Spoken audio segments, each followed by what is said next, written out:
என் உயிரினும் மேல ஆத்ம பந்துக்கள் எம்பெருமானை பிரார்த்தித்து போகி பண்டிகை நல்வாழ்த்துக்களை தெரிவித்துக் கொண்டு விஷ்ணு சஹஸ்ரநாமத்தின் அர்த்தங்களை பார்ப்போம். பிருது பெரும்புகழானவர், இரண்யகர்ப்ப அவதாரங்களுக்கு பிற்பட்டவர்களின் உள்ளங்களிலும் பொன்போல வசிப்பவர். சத்ருக்ன தன்னை தியானிப்பவர்களின் தரிகட்டோடும் புலன்களை பகுத்தறிவு அருளி அடக்குபவர். வியாப்த பக்தர்களிடம் ஏற்றத்தாழ்வு பார்க்காமல் விரிவான அன்பை காட்டுபவர்.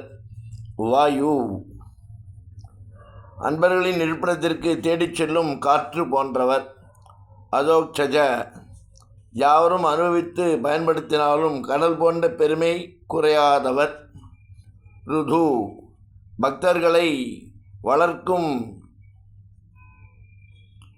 கிளர்ந்து வரும் குணவரிசைகளை உடையவர்.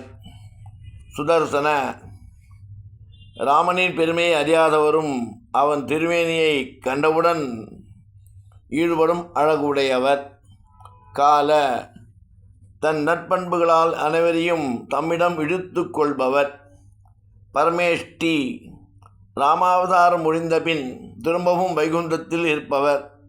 இப்படி 420 நாமாவளியின் அர்த்தங்களை இதுவரை பார்த்தோம்.